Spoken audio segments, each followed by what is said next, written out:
प्यारे साथियों नमस्कार। कैसे हैं मेरे भाई? मैं आशा करता हूँ आप सब मेरे भाई बेहतरीन होंगे और यूपी पुलिस और यूपीएसआई की बहुत लगन और तन्मयता के साथ अपनी तैयारी कर रहे होंगे। भाई एक चीज़ ध्यान देना कि आज हम लोग स्टार्ट करेंगे वर्णमाला की। आज हमारी तीसरी क्लास हो जाएगी। जैसा कि आपको मेरे भाई पता है, आपको 2 वीडियो ऑलरेडी मिल चुकी हैं और उन वीडियो को आप देखे भी होंगे और बेहतर आपको कुछ रिस्पॉन्स मिला होगा। मेरे भाई ध्यान देना, ये यूपी पुलिस और यूपीएसआई से ही नहीं, अगर मैं और भी एग्ज़ाम की बात करूं, जितने भी एग्ज़ाम में हिंदी आपके पास सब्जेक्ट तौर पे आएगा और उसमें से जितना भी ग्रामर का पोर्शन आएगा, वो ग्रामर का पोर्शन इतना बेहतरीन ढंग से है, एक अच्छे लेवल से मैं करवा रहा हूं। आपका बेहतर ढंग से स्कोर या बेहतर ढंग से पूरा का पूरा सिलेबस कंप्लीट हो जाएगा। मेरे भाई एक चीज़ ध्यान देना कि जो ये क्लास होगी, बिल्कुल आपको ध्यान से एक बार सुनते रहना है, एक बार दो बार, और एक दो बार अपने मन से कॉपी पे नोट डाउन कर लेना है। और दो एक बार आप प्रैक्टिस कर लोगे तो हमें ऐसा नहीं लगता कि आपको हिंदी कहीं से दिक्कत आएगी। आप पूरी तरीके से हिंदी को समझ जाओगे। जो चीज़ याद करवाने लायक होगी मैं यहीं बोर्ड में ही याद करवा दूंगा, है ना, यहीं पे क्लास में ही ख़त्म कर लेंगे हम लोग। तो चलो भैया, टाइम नहीं गंवाएंगे, अब यहीं से हम लोग थोड़ा सा आगे बढ़ते हैं, स्टार्ट करते हैं। आज का सेशन कहाँ पे छोड़ा था हमने, तो ध्यान देना मेरे भाई। ये सेशन जो हमने छोड़ा था वो कहाँ पे छोड़ा था? उच्चारण के आधार पे, है ना, कुछ वर्णों को विभेदित करना था। तो उच्चारण के आधार पे हम वर्णों को विभेदित करते हैं। आप हेडिंग बनाएंगे उच्चारण के आधार पर। आप सभी भाई मेरे हेडिंग बनाएंगे उच्चारण के आधार पे, है ना, उच्चारण के आधार पर वर्ण। ये उच्चारण के आधार पे कौन कौन से वर्ण है ध्यान देना। अगर मैं आपको मेरे भाई एक चीज ध्यान देना, कुछ कुछ तो इसके सूत्र हैं। जैसे संस्कृत से हम आएंगे तो वहां से कुछ सूत्र लिए गए, माहेश्वर शिव सूत्र जैसे आप जानते थे। ठीक उसी प्रकार से इन उच्चारण स्थान को याद करने के लिए आपके पास कुछ सूत्र हैं। अगर आप उन सूत्रों को याद करेंगे तब भी आपका तैयार हो जाएगा। यदि आप सूत्रों को नहीं याद करते हैं और हिंदी के माध्यम से हम चलेंगे तो यहाँ पे सूत्र की कोई ज़रूरत नहीं होती है। तो पहले एक बार मैं आपको डिटेल बिना सूत्र का लिखवा देता हूँ, उसके बाद आप जैसा भी कहेंगे, ज़रूरत होगी तो सूत्रों को भी लेके आएंगे। सूत्र से अच्छे से याद हो जाता, थोड़ा सा उसको भी देख लेंगे। जैसे एक तरफ मेरे भाई ध्यान देना, एक यहाँ पे बना लेना आप अपने आप से हेडिंग, एक उच्चारण स्थान बनाना, एक ध्वनि बनाना और एक नाम लिखना। एक तरफ आप बनाएंगे उच्चारण स्थान, क्या बनाएंगे मेरे भाई? उच्चारण स्थान। और एक तरफ लिखेंगे ध्वनि। अब ध्वनि में याद रखना, ध्वनि दो होती हैं, एक स्वर ध्वनियां होती हैं, एक व्यंजन ध्वनि होती है, ठीक है। और एक तीसरी तरफ क्या लिखेंगे भैया? नाम लिख लेना। ये तीनों आप बिल्कुल मेंशन करेंगे, लिखेंगे। क्या लिख पाएंगे? उच्चारण स्थान, ध्वनि और नाम। उच्चारण स्थान, ध्वनि और नाम, ये तीनों आप लिखेंगे, है ना मेरे भाई। ये तीनों लिख ले जाएंगे। इन तीनों को लिखने के बाद देखो एक एक करके हम लिख लेते हैं, एक एक करके हम देखेंगे। जैसे अगर हम आपसे यहाँ पे नाम लें भैया, किसका? कंठ की बात करें कि कंठ से कौन कौन से वर्ड उच्चारण किए जाते हैं। कहाँ से? कंठ से। तो याद रखना यहाँ पे कंठ से दो वर्ड उच्चारण, एक तो स्वर भी कुछ उच्चारण किए जाते हैं और कुछ व्यंजन उच्चारण किए जाते हैं। अब उसमें से स्वर वर्ड कौन कौन से, इसको देखना पड़ेगा। तो ध्यान से देखना मेरे भाई, अगर मैं कंठ की बात करूं, है ना, ऐसे यहाँ पे कुछ स्वर वर्ड हो जाएंगे, कुछ व्यंजन वर्ड हो जाएंगे और कुछ उनके नाम आ जाएंगे। ध्यान से देखना। अगर हम कंठ की बात करेंगे तो आपको पता होना चाहिए मेरे भाई, कंठ में, है ना, कंठ में क्या आएगा? सर स्वर वर्ड की मैं बात करूंगा तो यहाँ पे आ जाएगा। स्वर वर्ड की बात करूंगा तो क्या आएगा? आ आएगा। ध्यान देना। स्वर वर्ड की बात करूंगा, छोटा आ और बड़ा आ हो जाएगा। छोटा आ मेरे भाई और बड़ा आ हो जाएगा, ठीक है। छोटा आ और कौन सा आ हो जाएगा? बड़ा आ हो जाएगा। जबकि यहाँ पे मैं बात करूं व्यंजन वर्ड का तो लिखना का आएगा, ठीक है। खा आ जाएगा मेरे भाई, गा आ जाएगा। ऐसे आगे हम घा देख लेंगे, अंगा देख लेंगे, आहा देख लेंगे, है ना। ध्यान देना यहाँ पे क्या लिखोगे भैया? आकू, है ना, हा लिख लो, हा लिख लो और क्या लिख दो? आहा लिख दो। ये विसर्ग लिख लो। ये कुछ वर्ड आपके सामने यहाँ पे दिखेंगे, दिख रहा ना आपको मेरे भाई? ये कुछ वर्ड आपको दिखेंगे यहाँ पे। और ये सब नाम कहाँ से लिए जाएंगे? तो बोलेंगे मेरे भाई जो इनका नाम लिया जाएगा वो कंठ से लिखा जाएगा। बिल्कुल आगे भी लिख दिया गया कंठ से, है ना। या इसी का सूत्र आपको पता होगा, आकूह। देखो ऐसे लिखते हैं, आकूह विसर्जनीय नाम, ऐसे विसर्ज नीय नाम क्या हो जाएगा मेरे भाई, कंठ।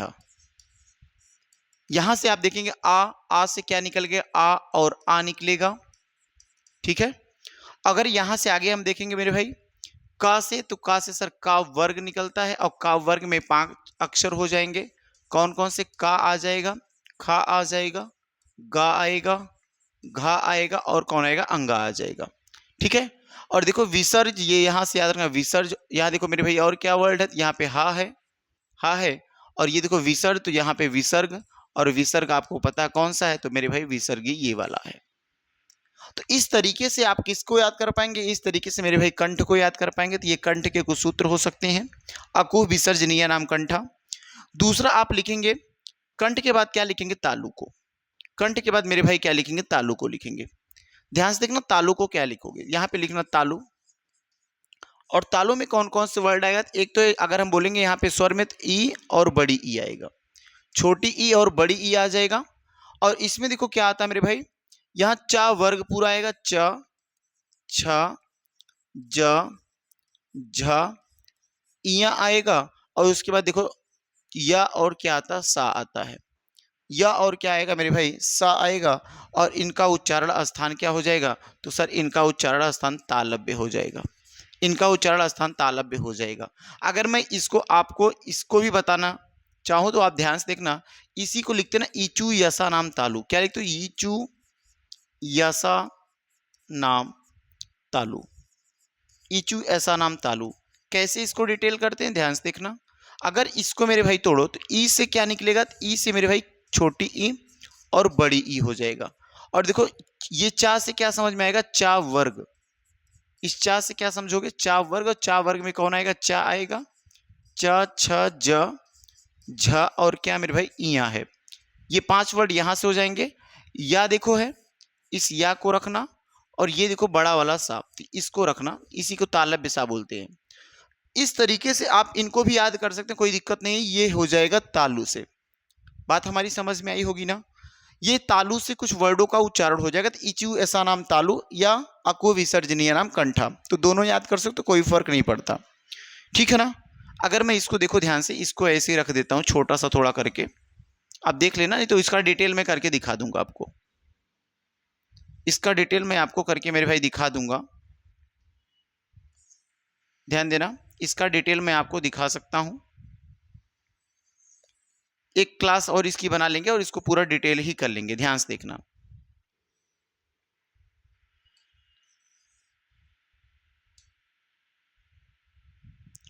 ध्यान से देखना भाई, ये हो जाएगा इस तरीके से, कुछ कर लो छोटा, इसको छोटा करके यहां लगा देता हूं, ये लगाओ भाई। क्लियर दिख नहीं रहा, कोई दिक्कत नहीं, मैं उसको करवा दूंगा। आगे देखना, उसके बाद क्या लिखेंगे सर, मूर्धा लिखो। कंठ तालु, उसके बाद क्या हो जाएगा, मूर्धा हो जाएगा। और मूर्धा में क्या आएगा सर, मूर्धा में मूर्धन देखो री हो जाता है। स्वर में किसको लेंगे, री को लेंगे। और यहां पे क्या हो जाएगा भैया, एकदम ट वर्ग, माने ट, ठ, ड, ढ, और क्या अड़ आएगा। और क्या आता है, र और सा आता है। ये सब कहां से बोले जाते हैं सर, मूर्धन्य से बोले जाते हैं। ये सब कहां से, तो मूर्धन्य से। ये सब कहां से, मूर्धन्य से, ठीक है। ये सब मूर्धन्य से बोले जाएंगे। आगे और लिखेंगे, मूर्धा के बाद लिख लेंगे भैया दंत से। दंत से लिख लेना। दंत से कौन कौन से वर्ड बोले जाएंगे, बोलोगे सर दंत से जो बोले जाते हैं वो तो क्या, एक तो स्वर कोई बोला जाता है, बोलोगे भैया जवाब में लेना कि स्वर, एक भी स्वर दंत से नहीं बोले जाते हैं।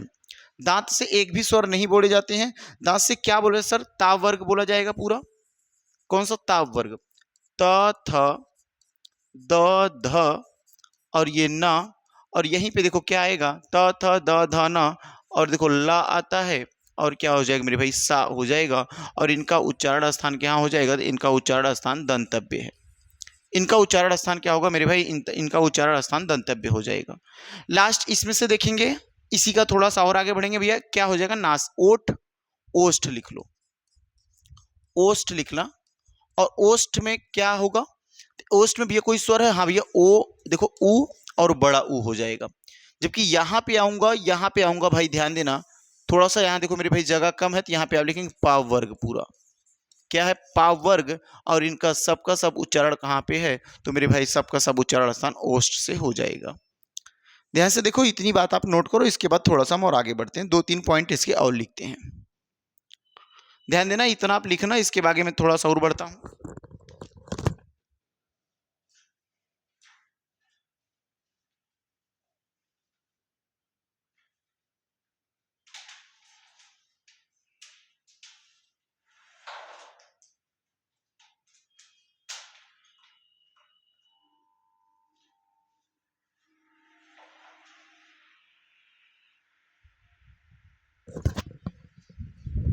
ठीक है ना मेरे भाई, यहां तक हो गया होगा, नोट कर लिए होंगे आप। इसके बाद देखो क्या लिखेंगे, इसके बाद एक नया पेज हम ऐड करते हैं और वहां पे लिखेंगे आप, नया पेज ऐड करेंगे, वहां पे देखो लिखना क्या क्या लिख लिया हमने, कंठ, तालु, मूर्धा, दंत और ओष्ठ। इसके बाद लिखेंगे, इसके बाद लिखना मेरे भाई नासिका।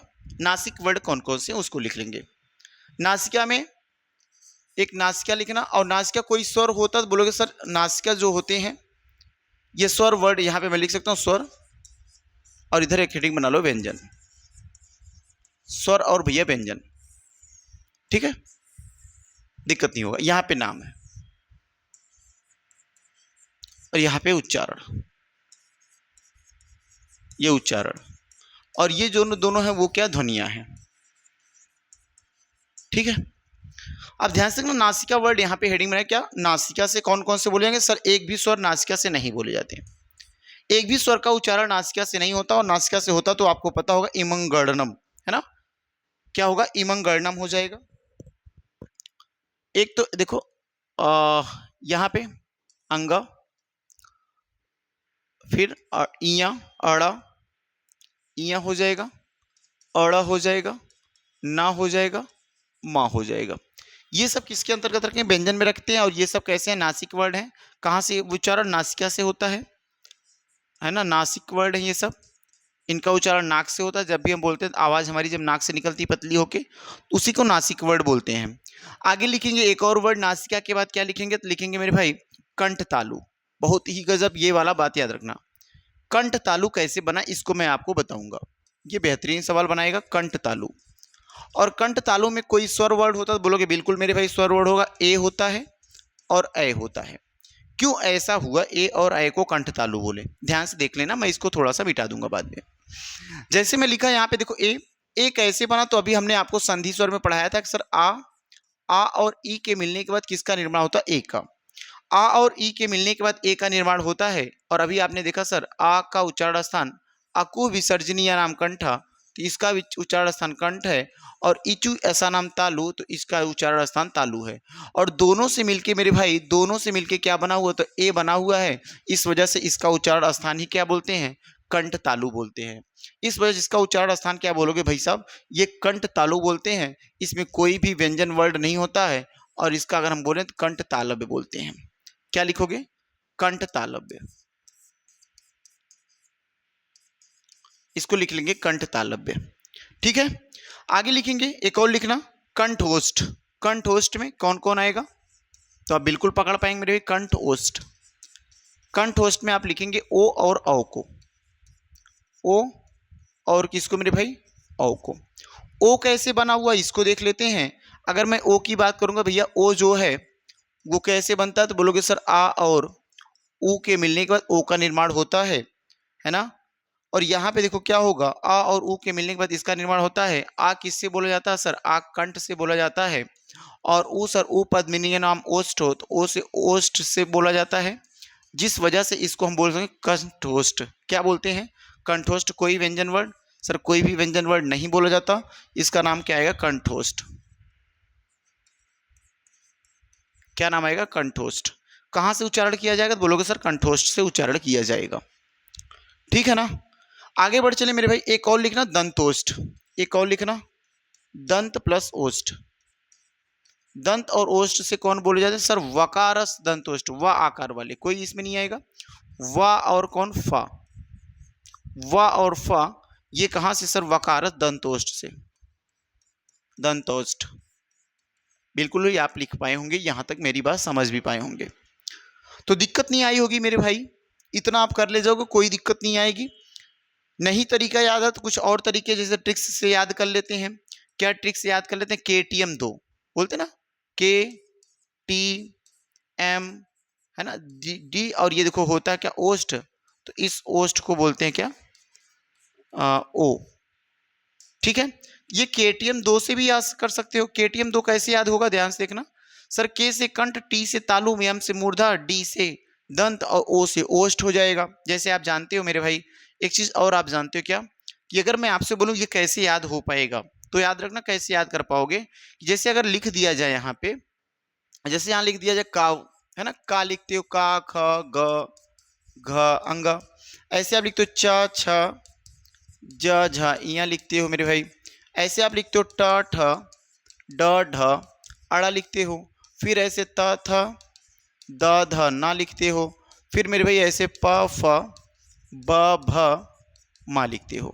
आपको पता होगा इस तरीके से हम लिखते हैं। अगर इस तरीके से मेरे भाई लिखते हैं तो आपको इतना बात याद है मेरे भाई, ये जो पहला है इसको के दे दो, इसको टी नाम दे दो, इसको डी नाम दे दो, KTM, सॉरी यहाँ पे डी नहीं देंगे हम, यहाँ पे एम देंगे, KTM, और ये देखो डी, और ये क्या दोगे? ओ। तो इस तरीके से अब सर KTM सिस्टमेटिक लिख के KTM लिख दो, KTM 2, के से क्या हो जाएगा? तो भैया के से कंठ हो जाएगा, टी से क्या होगा? तो टी से तालु हो जाएगा, और यम से क्या होगा? तो मेरे भाई एम से मूर्धा हो जाएगा, और डी से क्या होगा? डी से दंत हो जाएगा, ओ से क्या होगा? ओ से ओष्ठ हो जाएगा। आप 2-3 बार बोल लेना, आपको याद हो जाएगा, कोई प्रकार, है ना, दिक्कत नहीं आने वाली। ये जो पांचों अक्षर, इसी को पंचमाक्षर या इसे बोलते हैं सर नासिक वर्ड बोल देते हैं। इसी को क्या बोलते हैं? नासिक वर्ड बोल देते हैं, है ना।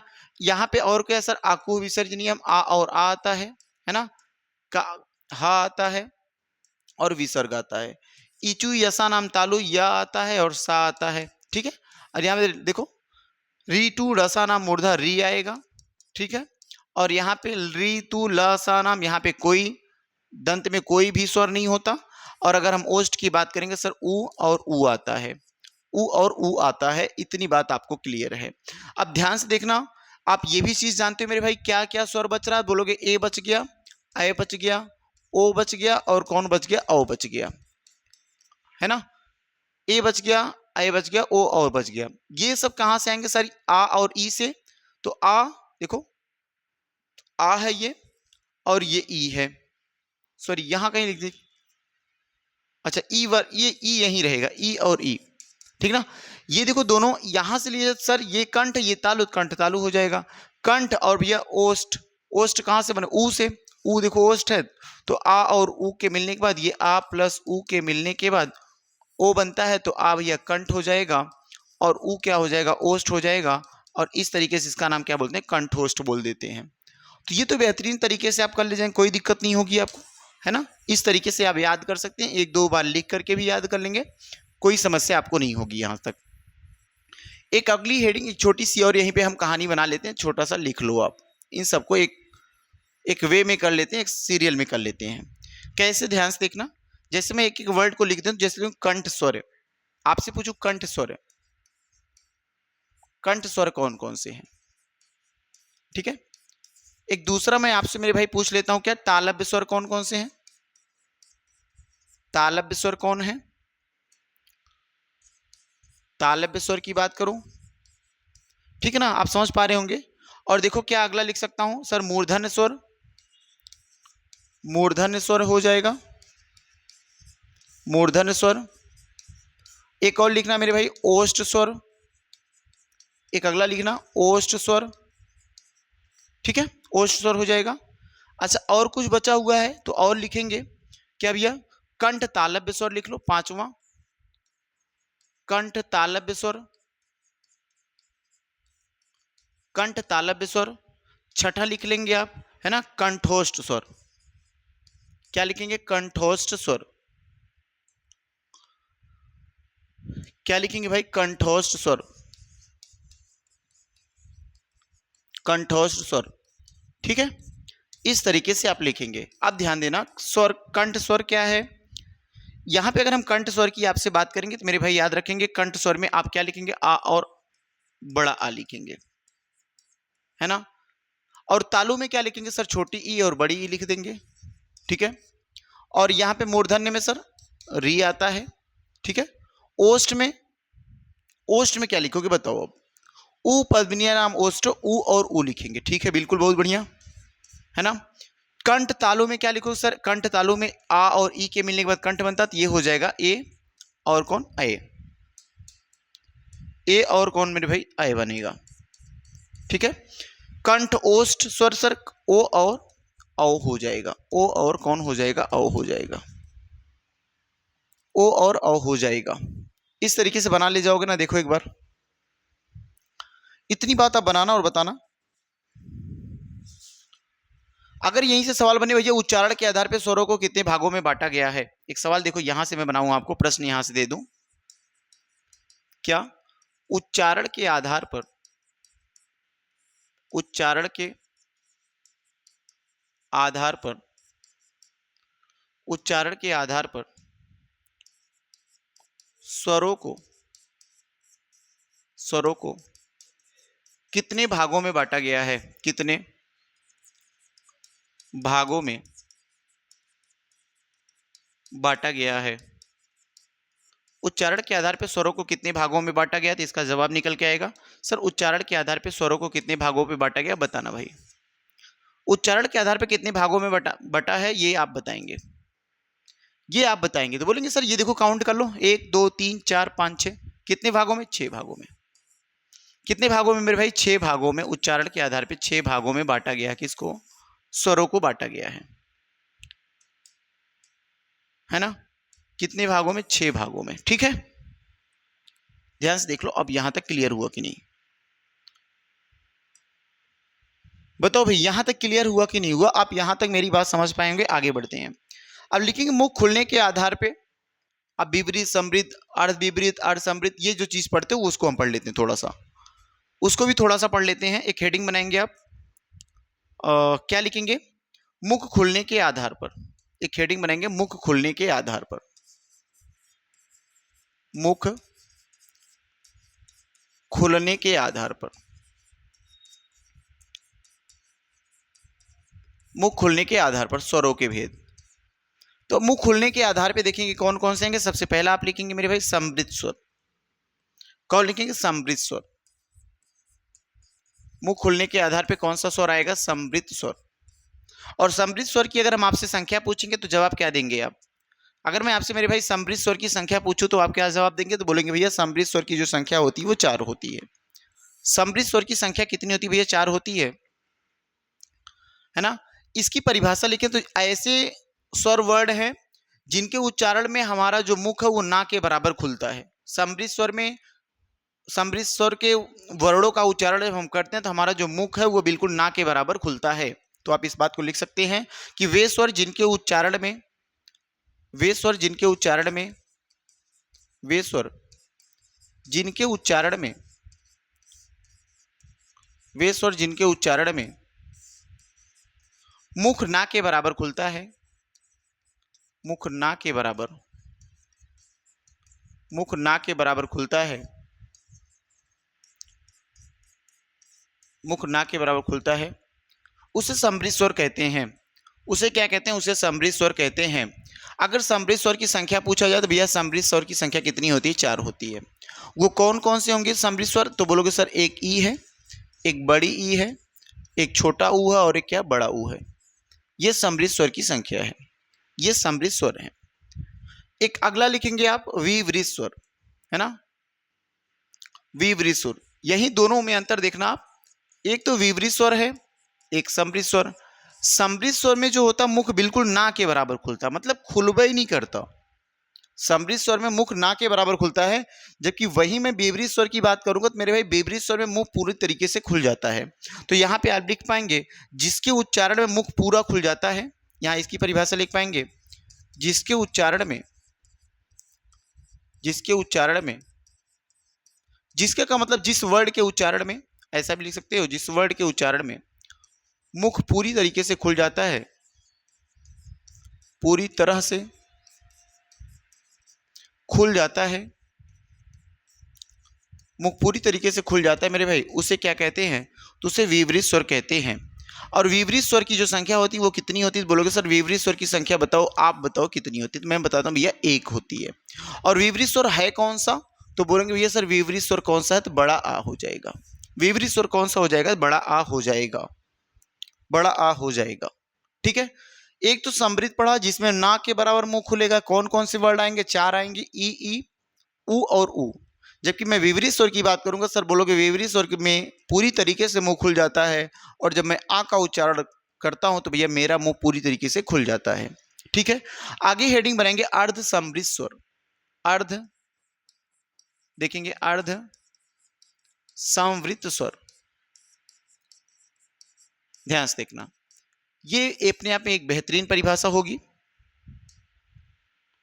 ध्यान से देखना मेरे भैया, अगर समृद्ध स्वर की मैं बात करूंगा तो मुंह बिल्कुल नहीं खुलेगा, मुंह बिल्कुल नहीं खुलेगा। तो समृद्ध, अर्ध समृद्ध है तो इसका मतलब आधा से थोड़ा कम मुंह खुलता होगा। अब पूरी तरीके से बंद तो नहीं होगा, लेकिन आधा से थोड़ा सा कम मुख खुलता है, लेकिन आधा से थोड़ा कम खुलता है। तो यहाँ पे लिखेंगे आधे से थोड़ा कम खुलता है ना। इसके उच्चारण में, जिसके उच्चारण में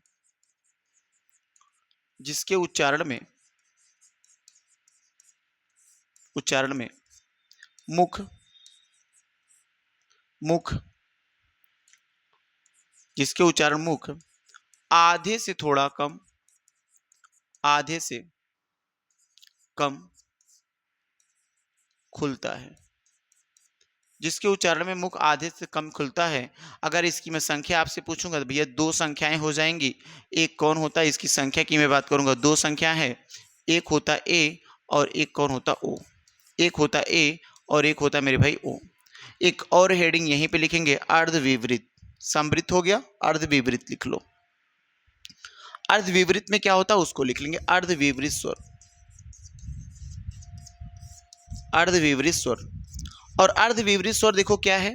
तो सर बोलेंगे जो अर्ध विपरीत स्वर होते हैं इसमें क्या होता है? देखो, विपरीत में पूरी तरीके से मुंह खुल जाता है, समृद्ध में बिल्कुल ना के बराबर मुंह खुलता है, और अर्ध समृद्ध में भैया आधे से थोड़ा ज्यादा खुलता है, तो आधे से थोड़ा कम खुलता है। लेकिन जब विपरीत की बात करूंगा तो पूरा खुल रहा है, लेकिन अर्ध विपरीत की बात करूंगा तो पूरा नहीं खुलता, आधे से थोड़ा ज्यादा खुलता है।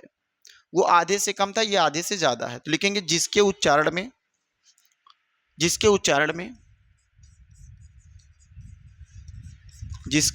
में मुख आधे से थोड़ा ज्यादा खुलता है, आधे से उच्चारण में आधे से थोड़ा ज्यादा खुलता है, उसे क्या कहते हैं? अर्ध विपरीत, सॉरी अविपरीत लिख दिए, यहाँ पे अर्ध विपरीत अब बना लेंगे। माफ करना मेरे भाई, यहाँ पे अर्ध विपरीत लिखेंगे, यहाँ पे अर्ध विपरीत लिखेंगे। और यहाँ पे देखो क्या करना, अब इसमें कौन कौन से वर्ड आएंगे तो उसको लिखना जरूरी है। तो इसमें कितने वर्ड आते हैं मेरे भैया अर्ध विपरीत में? बोलोगे सर इसकी संख्या होती है 3, और वो 3 संख्या कौन है? एक तो होता है ए, और एक कौन होता है भैया? एक तो होता औ, सॉरी ए औ और आ, ए और आ। इन बातों को भी आप मेरे भाई कंप्लीट कर लेंगे। उसके बाद हम अब यहां से आगे बढ़ेंगे, और बढ़ेंगे कहां? पढ़ेंगे व्यंजन। बताना, इतनी बातें क्लियर हो गई ना आपको? देखो भाई, कुछ व्यंजन पढ़ लेते हैं, उसके बाद व्यंजन के बारे में कल हम पूरा व्यंजन के प्रकार के बारे में पढ़ेंगे। पहले कुछ परिभाषा पढ़ लेते हैं, ठीक है? एक बार देखो यहां तक इतना नोट हो गया ना आपका? व्यंजन बनाओ, हेडिंग व्यंजन, है ना? एक अगली हेडिंग पढ़ेंगे व्यंजन। क्या हेडिंग बनाओ मेरे भाई? व्यंजन।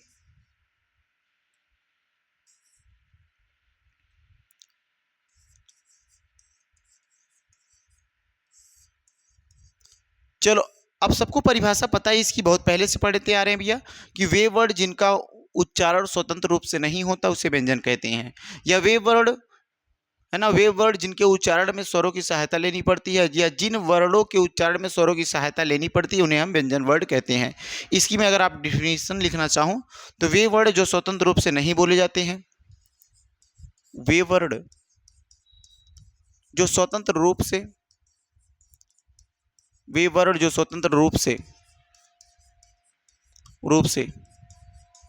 नहीं बोले जाते हैं, जो स्वतंत्र रूप से नहीं बोले जाते हैं उन्हें क्या कहते हैं भैया, उन्हें हम क्या कहते हैं, व्यंजन कहते हैं। जो वर्ड स्वरों की सहायता ऐसा ही लिख सकते हो कि भैया जो वर्ड स्वर वर्णों की सहायता से स्वर वर्णों की सहायता से बोले जाते हैं, स्वर वर्णों की सहायता से बोले जाते हैं, उन्हें हम क्या कहते हैं, उन्हें हम व्यंजन कहते हैं। जैसे अगर हम एग्जाम्पल की बात करें, इसके उदाहरण की बात करें, तो आप जानते हो मेरे भाई, आप जानते हो बहुत अच्छे से, सर का से उठा के लिखो, कहाँ तक लिख दो, ऐसे का से लिखो, कहाँ तक लिखो भैया, तो का से हम ऐसे लिखते चलते हैं, का खा गा घा अंगा, ऐसे का खा लिख लो, का खा, ऐसे आप आगे आदि। ठीक है, यहाँ पे अंगा लिख सकते हो, कोई दिक्कत नहीं, अंगा यहाँ लिख सकते हो, है ना, ज्ञा ज्या लिख सकते हो, ऐसे कोई दिक्कत नहीं, आप लिख सकते हो, ये सब व्यंजन ही है। अब ध्यान से देखना, यहां तक तो क्लियर है ना मेरे भाई। अब ये बताओ मुझे, ये परिभाषा कैसे क्लियर होगी कि ये जो व्यंजन वर्ड होते हैं वो स्वर वर्णों की सहायता से बोले जाते हैं। ये लाइन का आंसर देखो, इस लाइन का मीन्स क्या होता है, ध्यान से देखना, इस लाइन का मीन्स क्या है कि अगर हमने का लिखा तो सर का कैसे लिखा होगा भैया, ये का है, ये ऐसे लिखा हुआ है, देखो इस तरीके से, इस का में आ छिपा हुआ, तो का ये देखो शुद्ध व्यंजन है, ये शुद्ध व्यंजन है, और जो शुद्ध व्यंजन उसको हम बोल नहीं सकते, और ये क्या मेरे भाई, ये स्वर है। इसी वजह से जो भी व्यंजन होते हैं वो किसकी सहायता से बोले जाते हैं, तो जो भी मेरे भाई व्यंजन होते हैं वो स्वरों की सहायता से बोले जाते हैं। अगर हमें शुद्ध वैसे ही कहा जाए, केवल व्यंजन को बोल के दिखाओ तो व्यंजन को बोल पाओगे, बोलो भैया हम व्यंजन पूरी तरीके से नहीं बोल पाएंगे, जब तक हम स्वर की सहायता नहीं लेंगे, स्वर के सहयोग से नहीं, मतलब स्वर सहयोग नहीं करेगा, तब तक हम बोल नहीं सकते। इस वजह से परिभाषा में लिखे हम कि स्वरों की बिना सहायता के हम नहीं बोल सकते हैं। यहाँ पे आप देख सकते हो मेरे भाई, जैसे आप पहचान में लिख सकते हो कि भैया ये जो का है ये ऐसा कुछ था, ये कुछ ऐसा तरीके से था। ठीक है, अगर ऐसे मैं खा लिखूं तो आप जहां मेरे भाई बैठे हैं, है ना, आप वहीं पे लिखेंगे भैया इस तरीके से लिखूंगा, है ना। गा की बात करूंगा तो मेरे भाई ऐसे लिखोगे, गा में क्या मिलाओगे मेरे भाई, आ मिलाओगे। बोलो यहां तक बात क्लियर है ना। ऐसे आदि बहुत सी चीजें आप लिख सकते हो, कोई दिक्कत परेशानी दुख दर्द समस्या नहीं होगी, ठीक है ना भाई। अब आप जान पाएंगे भैया कि जितना भी वर्ड होता है, जितने भी व्यंजन होते हैं, क्या सब में आ का समावेश करते हैं, बताना एक बार कि जितने भी व्यंजन वर्ड होते हैं क्या सब में आ जोड़ते हैं, बोलोगे हाँ भैया, जितने भी व्यंजन वर्ड दिखाई देंगे उन सभी व्यंजन वर्डों में हम आ रखेंगे, बिना आ के समावेश के व्यंजन वर्ड बोल ही नहीं पाएंगे, ना लिख पाएंगे। तो आप लिख पाएंगे सर, यहाँ पे एक नोट पॉइंट बना के लिखेंगे, स्टार करके लिखेंगे, स्टार पॉइंट बना के मेरे भाई लिखेंगे, क्या लिखेंगे, प्रत्येक व्यंजन के उच्चारण में आ का समावेश होता है, प्रत्येक व्यंजन वर्ड के उच्चारण में, प्रत्येक व्यंजन वर्ड के उच्चारण में आ का समावेश होता है, आ का समावेश होता है, प्रत्येक व्यंजन वर्ड के उच्चारण में आ का समावेश होता है, प्रत्येक व्यंजन वर्ड के उच्चारण में आ का समावेश होता है, अर्थात स्वरों की सहायता से उच्चारित किए जाते हैं। अतः या लिख सकते हो अर्थात, लिख दो भाई, अतः ना लिखो, ऐसे लिखो अर्थात, अर्थात स्वर वर्णों की सहायता से या स्वरों की सहायता से, स्वरों की सहायता से उच्चारित किए जाते हैं, स्वरों की सहायता से उच्चारित किए जाते हैं, उच्चारित किए जाते हैं। ठीक है ना भाई।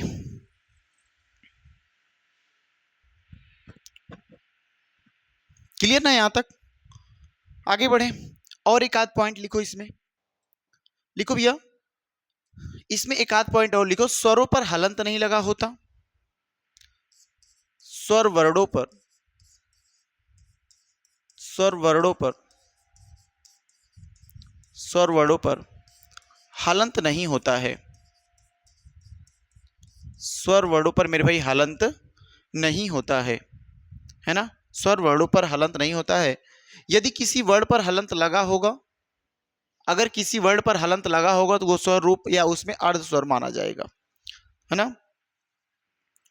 यदि अर्ध स्वर नहीं अर्ध रूप माना जाएगा, लिख पाएंगे। यदि किसी वर्ड पर, यदि किसी वर्ड पर हलंत, हलंत चिन्ह जानते हो ना, ये ऐसे रहता है। यदि किसी स्वर वर्ड पर हलंत लगा हो, लगा हो तो वह प्रकृति रूप से, तो वह प्रकृति रूप से अर्ध रूप में माना जाता है। प्रकृति रूप से अर्ध रूप में माना जाता है। क्या होगा? प्रकृति रूप से अर्ध रूप में माना जाएगा अगर उसके ऊपर हलंत, जैसे हमने लिख दिया का। अब ये ऐसा लिखा, हलंत नहीं लगा। अगर देखो ध्यान से, अगर मैं ऐसे लिख दिया, केवल ऐसे का लिखा और इसके ऊपर हलंत नहीं लगा, तो बोलोगे ये पूर्ण वर्ड है। यह क्या पूर्ण वर्ड है? इसमें क्या भैया स्वर सहित है, ये इसमें स्वर है। लेकिन अगर इसी वर्ड में हम यहाँ पे देखो ऐसे हलंत लगा दिए, ये ऐसे मैं यहाँ पे देखो मेरे का लिखा और इसके नीचे हलंत लगा दिया, तो बोलोगे ये भैया क्या अर्ध रूप है। ये किस रूप में हो जाएगा? तो ये अर्ध रूप में हो जाएगा। यहां तक क्लियर ना? आपको एक बार देख लो मेरे भाई, यहां तक आप क्लियर समझ पाए होंगे? बोलो, ये सब क्लियर समझ पाएंगे ना? ऐसे आप 12 खड़ी पढ़े होंगे, आपको याद होगा बहुत पहले हम जब छोटे थे तो मास्टर साहब पढ़ाया करते थे। आज उसी का काम थोड़ा सा और पढ़ लेंगे आप, जब वर्ड विच्छेद करेंगे तो वहां जरूरत पड़ती है। जैसे मैं लिखा का, ऐसे का, ऐसे और लिखूं भैया की, ठीक है। ऐसे लिख देता हूं कु, और यहीं से आगे बढ़ो भैया, देखो ध्यान से, कु यहीं पे लिख दो के, कै, फिर को, फिर लिखो कौ।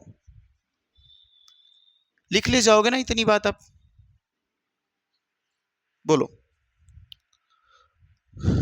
क्री छूट गया, कोई दिक्कत नहीं, कु क्री, क्री छोड़ दिया, क्री यहां लिख लो, री वाला। सर का में क्या निकला? का से आ निकला। इसमें से सर का से बड़ा आ निकल जाएगा, है ना मेरे भाई। यहां से का से क्या निकल जाए? सर का से छोटी ई निकलेगा। यहां देखो का से क्या होगा? तो बोलोगे सर का से बड़ी ई निकल जाएगा। यहां का से क्या होगा? सर यहां का से ऊ हो जाएगा, ठीक है। यहां पे बोलोगे सर का से क्या निकला? सर बड़ा ऊ हो जाएगा। और यहां पे का से क्या मेरे भाई? का से ए निकल आएगा। और ठीक आगे हम बढ़ेंगे तो ऐसे हो जाए, का से ए निकल आएगा। और ठीक ऐसे आएंगे, का से भैया क्या? ओ निकल आएगा। और का से क्या होगा? तो का से सर औ हो जाएगा। सबके नीचे हलंत लगाते जाना, कहीं अगर मिस्टेक है तो भैया हलंत कर लेना, सही, ठीक है। और ये देखो क्री है तो भैया का, और यहां से क्या निकालोगे? री निकालोगे। का और क्या निकालोगे भाई? री निकालोगे। का और क्या निकालेंगे? री निकालेंगे। तो इस तरीकों से आप ये देखो चीजों को समझ पाएंगे, यहां तक क्लियर हो जाएगा, ठीक है ना।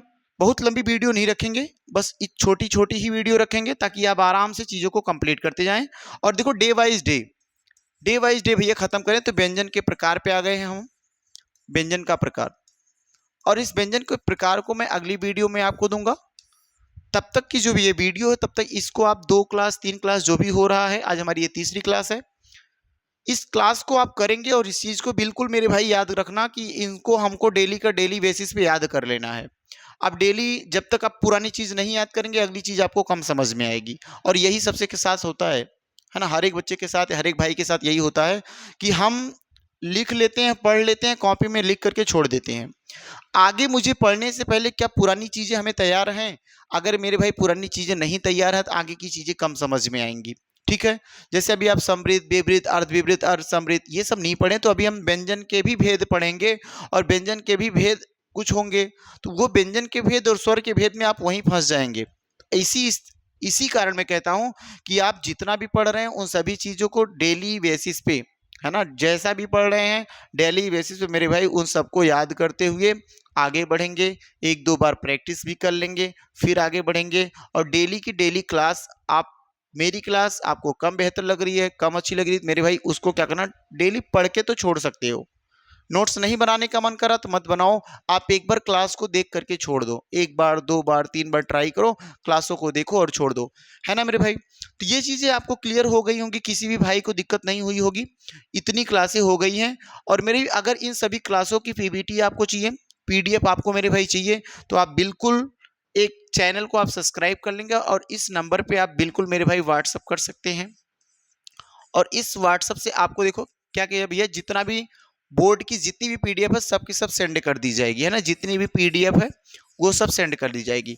और ध्यान देना, ये भी एक चीज ध्यान देना मेरे भाई कि आप इन सभी क्लासों को रेगुलर वाइज देखें, पहले ही क्लास से देखें। और ऑनलाइन का सबसे बेहतर जरिया ये है कि कोई क्लास पुरानी और कोई क्लास नहीं होती, है ना, जहां से आप स्टार्ट कर देंगे पढ़ना वहीं से आपके लिए सबसे बेहतर होगा। तो क्या करना आपको, इन सभी कामों को करते हुए आगे बढ़ना हुआ है, चैनल को सब्सक्राइब करेंगे और भाइयों को पहुंचाएंगे। मेरे भाई अगली वीडियो जो चौथी वीडियो आएगी इससे भी बेहतर होगी, व्यंजन के प्रकार पे होगी, तो उसके लिए आपको थोड़ा सा इंतजार करना होगा और अगले कुछ घंटों के बाद आपको वो चौथी वीडियो भी मिलेगी। तब तक सभी भाई जो भी अभी तक मेरे वीडियो में बने रहे उन सभी भाइयों को धन्यवाद।